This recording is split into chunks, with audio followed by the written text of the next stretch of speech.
Salam jumpa pemirsa, senang sekali Jurnal DAE hadir kembali menemani Anda.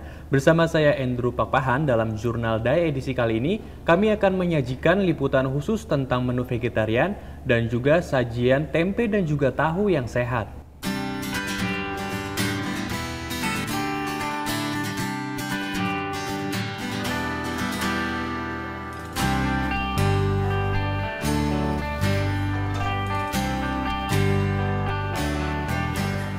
Gaya hidup bervegetaris merupakan gaya hidup yang paling ramah lingkungan pada masa kini. Selain menggunakan bahan utama sayur dan juga buah, kini pola makan vegetarian juga memiliki banyak variasi menu. Sebagian masyarakat menjalani pola hidup bervegetaris karena beberapa alasan. Banyak di antaranya menjalankan pola hidup ini dengan latar belakang kesehatan, religius, maupun kepedulian lingkungan. Berdasarkan data dari Indonesia Vegetarian Society, populasi vegetarian terus mengalami peningkatan dari 5.000 menjadi 500.000 orang dari tahun 1998 hingga 2010. Dalam rangka menggalakkan gaya hidup bervegetaris, Yayasan Buddha Seci Indonesia menggelar sejumlah festival ataupun basar vegetarian. Tujuannya adalah menyosialisasikan pola makan vegetarian serta manfaatnya bagi kesehatan dan lingkungan. Dengan tema membagi dan menciptakan berkah, dalam sebulan Yayasan Buddha Seci Indonesia mengadakan bazar vegetarian di ITC Mangga 2 dan Kelapa Gading, Jakarta Utara. Bazar vegetarian ini menyajikan beragam menu yang telah dipersiapkan oleh para relawan. Harga setiap menu yang dijual berkisar antara Rp5.000 hingga Rp40.000. Hasil pendapatan untuk setiap menu vegetarian yang terjual akan disumbangkan kepada orang dan pihak yang membutuhkan. Penasaran aja, isinya tuh kan katanya kan nih hasilnya kan juga akan dipergunakan untuk kebutuhan sosial juga. Habis itu juga pengen tahu isinya apa aja sih gitu yang ditawarkan, makanan vegetariannya seperti apa aja gitu. Diharapkan dengan bervegetaris, setiap orang tidak hanya dapat menjalankan pola makan sehat, namun juga dapat bersumbangsi bagi lingkungan maupun sekitar. Menu vegetarian tidak hanya dijajakan bagi para pengunjung, namun pengunjung juga dapat melihat langsung cara pembuatan dan pengolahannya. Bagi sebagian orang, menu vegetarian dianggap sebagai menu yang kurang variatif, sehingga terkesan kurang menarik. Namun jika menu vegetarian diolah dengan berbagai varian yang unik, maka menu vegetarian pun dapat menjadi makanan yang diminati semua orang. Kita di sini bilang makanan vegetarian itu enak dan mudah dibuat gitu.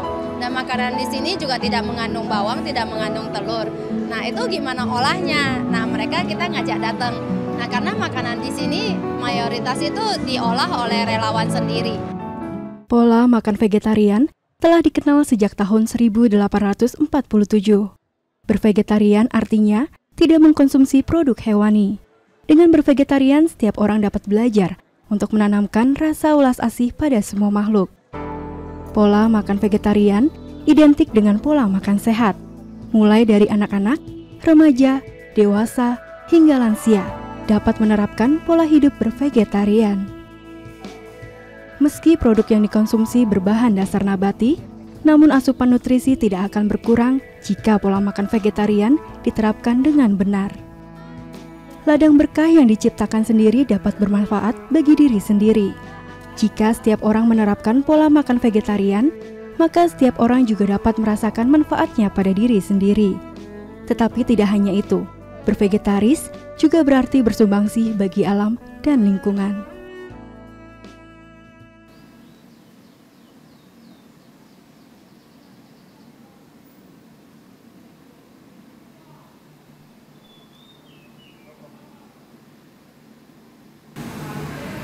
Walau sudah menjadi makanan favorit sebagian besar masyarakat Indonesia, namun banyak orang yang tidak mengetahui bagaimana cara proses pembuatan dari tempe dan tahu.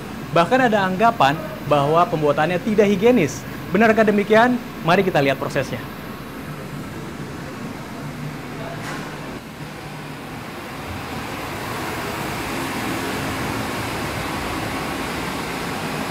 Halo Pak, Halo, Selamat siang. selamat siang. Bisa dijelaskan Pak, ini tempat apa ya Pak ya? Ini pabrik tempe, tempat pembuatan tempe. Oke. Terus bisa dijelaskan sedikit nggak Pak tentang proses pembuatan tempenya gimana ya Pak ya? Oh ya, pertama direndam, terus direbus, terus direndam sehari semalam. Heeh. Dan setelah itu digiling, diproses buat ini pembuangan kulit, dan pola pembuangan kulit, terus dicuci dengan air bersih supaya higienis dan memang benar-benar bersih. Kalau nggak bersih, rasa tempe itu akan menjadi asam atau nggak enak gitu, pembuatan tempe itu. Oke, ya baik. Pemirsa, ternyata perajin tempe ini selalu berusaha untuk meningkatkan kualitas produk mereka. Bahkan mereka juga mengolah limbah mereka untuk menjadi biogas.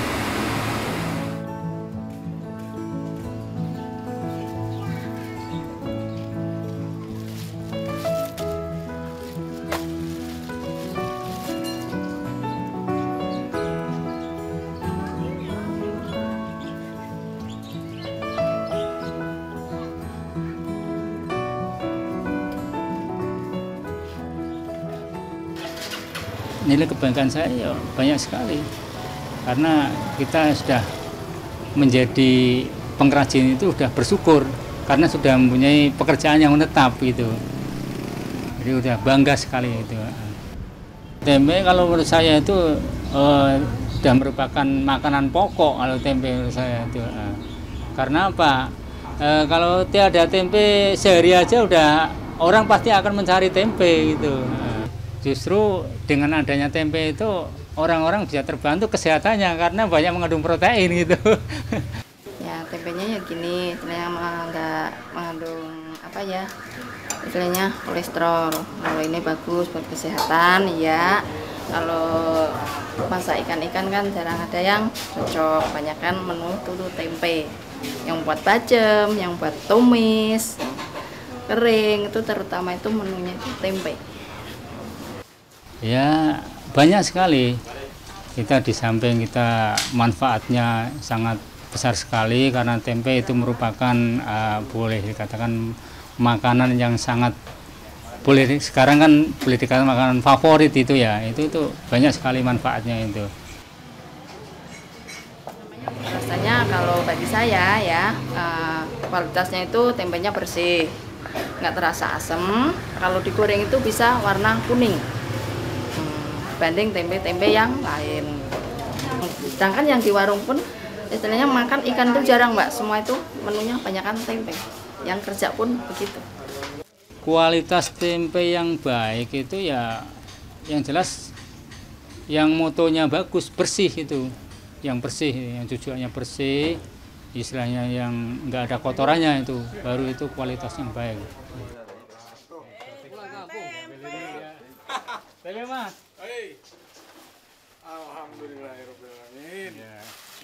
Sering saya kasih masukan ya, terutama masyarakat luas kebanyakan kan banyak mengatakan bahwa tempe itu kayaknya pembuatannya begini-begini. Terus saya bilang, Bu atau Pak, kalau memang Bapak itu pingin tahu yang sebenarnya, cobalah datang ke rumah saya. Kita proses tempe, produksi tempe, Bapak Ibu harus bisa melihat saya produksinya, jadi biar tahu persis, jadi tidak hanya omongan dari masyarakat ke masyarakat lain, artinya jadi malah bumerang.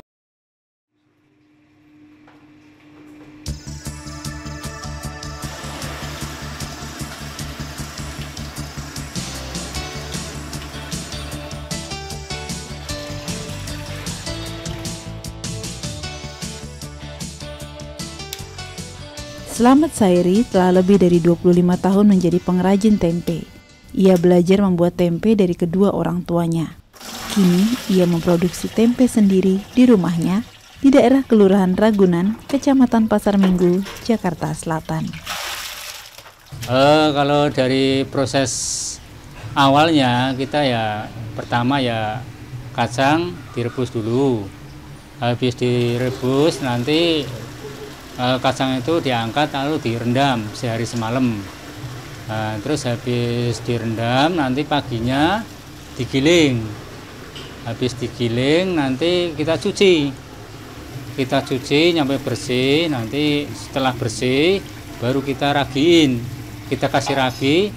Habis kita kasih ragi nanti kita tirisin, lalu kita angkat ditirisin. Kalau sudah tiris baru 1 atau 2 jam baru kita bikin. Tuh. Walau masih dalam skala kecil, usaha tempe Slamet telah mendapatkan sertifikat izin usaha pangan industri rumah tangga atau PIRT dan sertifikat produksi sehat serta sertifikat pengolahan limbah yang aman bagi lingkungan dari pemerintah Kota Madia, Jakarta Selatan. Kalau saya kan untuk pengolahan tempe, limbahnya itu udah ada tempat tersendiri, jadi kita buang. Jadi itu tidak memengaruhi masyarakat, tidak terganggu gitu. Jadi kita buang, jadi nggak ada rasa kok kebau-bauan, itu kita bersihin yang bagus, itu yang bersih itu. Saya sebagai ketua kelompok kadang-kadang kan ditegur sama Bersama rekan-rekannya sesama pengrajin tempe, Slamet bahu-membahu menjaga integritas citra produksi tempe yang bersih dan sehat. Itulah yang perlu saya saya terus-menerus saya omongin sama khususnya pengrajin itu, bahwa tempe itu kalau dilihat dari kacamata orang itu biasanya kelihatan itu jorok. Akan tetapi sekarang itu dengan adanya alat-alat yang sudah modernisasi itu ya, sekarang udah banyak yang berubah gitu. Ya contohnya itu sekarang yang tadinya pakai manual, sekarang udah memakai mesin, itu kan berarti udah ada kemajuan tersendiri gitu. Kalau proses pembuatan tempe yang memenuhi standar ya itu terutama ya kacangnya yang bagus, terutama ya yang kedua yaitu harus kita proses pembikinannya harus bagus ya. Untuk biar proses itu biar bagus itu ya kita harus nyucinya itu harus bersih itu, nyuci, habis nyucinya bersih baru itu kita bisa melihat bahwa itu udah bagus sebelumnya, itu standarnya itu. Didukung penuh oleh istrinya, Hanifah, Slamet setia menjalani usaha membuat tempe walau harus melalui jatuh bangun. Ini yang buat besok ini mau cepi. Sekarang belum.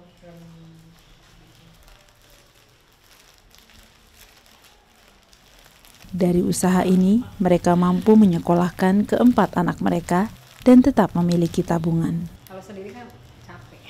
Ya kurang lebih kita kan sehari 50 kilo. Ya kalau pendapatan ya kurang lebih ya sekitar 100-an lebih dikit. Ya kadang-kadang ada lebihnya, kadang-kadang kurang dari itu, tergantung dari rame enggaknya gitu. Ya alhamdulillah kita bersyukur, karena sekalipun kita sepi rame itu kita tetap berusaha untuk jualan gitu. Jadi tidak ada kapoknya, kita jualan, tetap kita berlanjut terus. Kemajuan yang dicapai Slamet dan rekan-rekannya sesama pengrajin tempe tak lepas dari dukungan Primkopti Jakarta Selatan.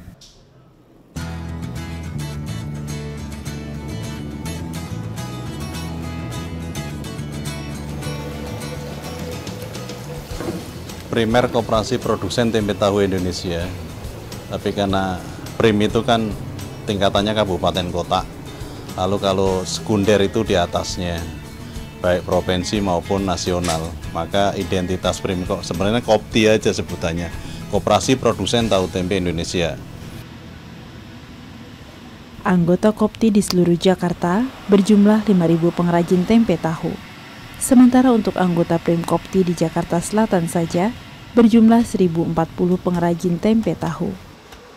Primkopti Jakarta Selatan pernah menjadi contoh teladan koperasi produsen tahu tempe terbaik di seluruh Indonesia.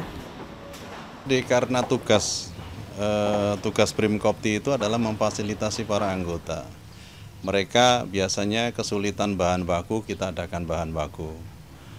Kemudian kesulitan permodalan, kita coba untuk masuk di koperasi kami menyelenggarakan simpan pinjam untuk modal anggota. Selain memfasilitasi pengadaan bahan baku dan modal usaha, Primkopti Jakarta Selatan juga memfasilitasi perumahan bagi para pengrajin tahu tempe. Salah satunya di wilayah Tanjung Barat, Jakarta Selatan. Di sini ada 22 kakak yang menghuni 11 rumah.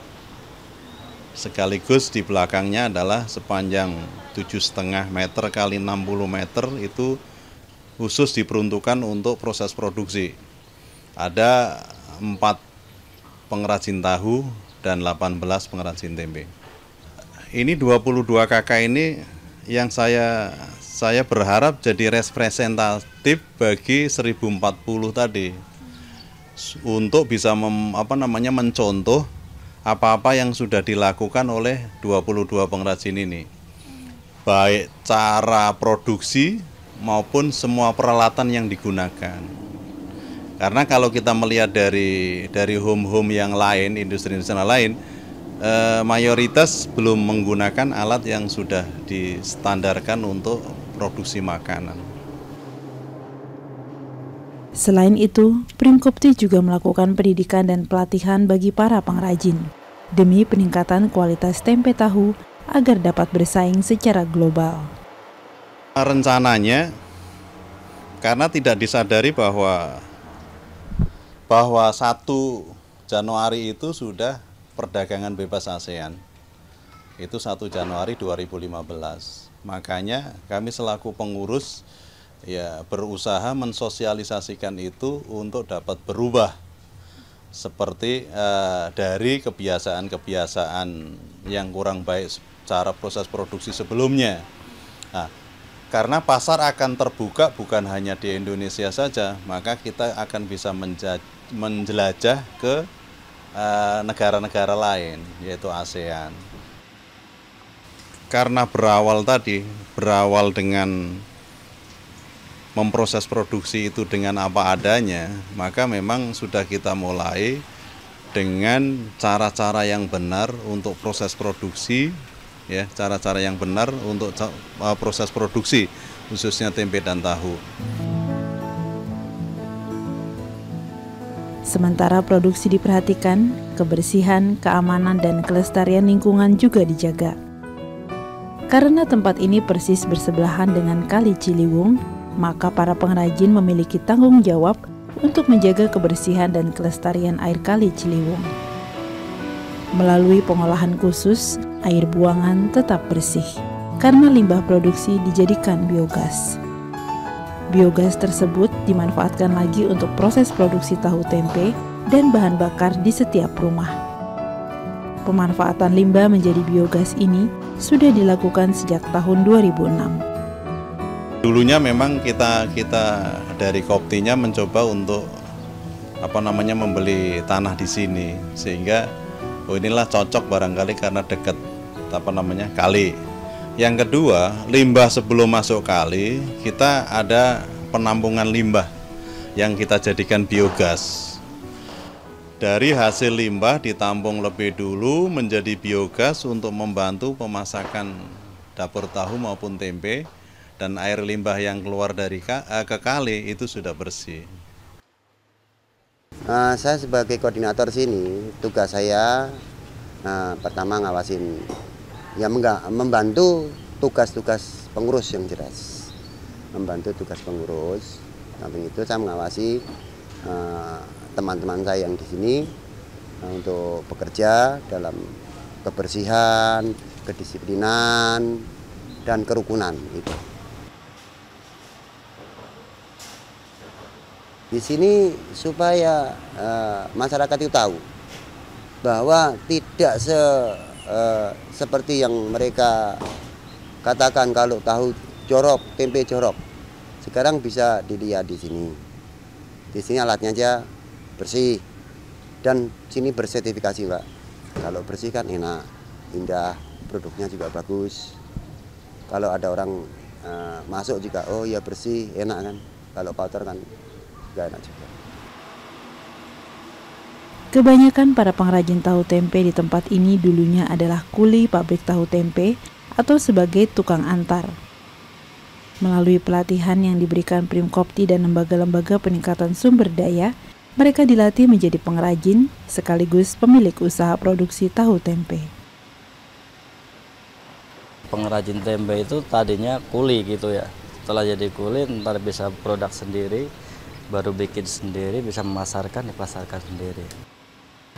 Tentunya ya kalau banyak peminatnya sangat bangga sekali.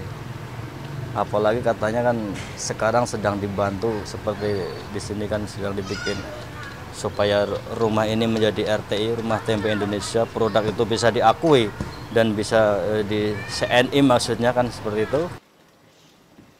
SNI maksudnya Standar Nasional Indonesia.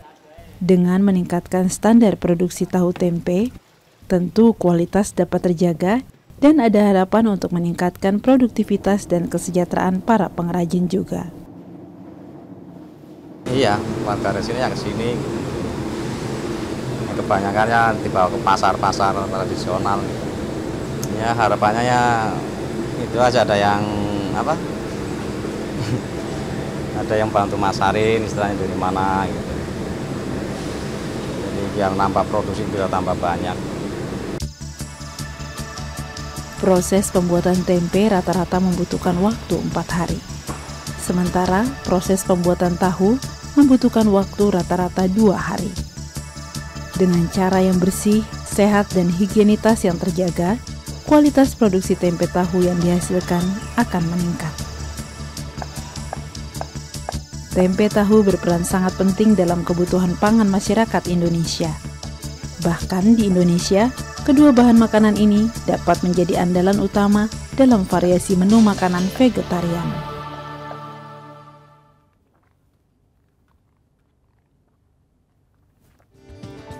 Ya, di dalam tubuh yang sehat terdapat jiwa yang kuat. Di dalam cinta kasih yang kuat terdapat tekad yang kuat. Jadikan hidup ini penuh makna karena setiap peristiwa mengukir sejarah. Jika Anda memiliki saran atau kritik, silakan kirim SMS ke 0889 8100 5000 atau ke website DayTV dan media sosial DayTV lainnya. Akhirnya saya Andrew Pakpan beserta seluruh kerabat kerja yang bertugas pamit undur diri dan sampai jumpa.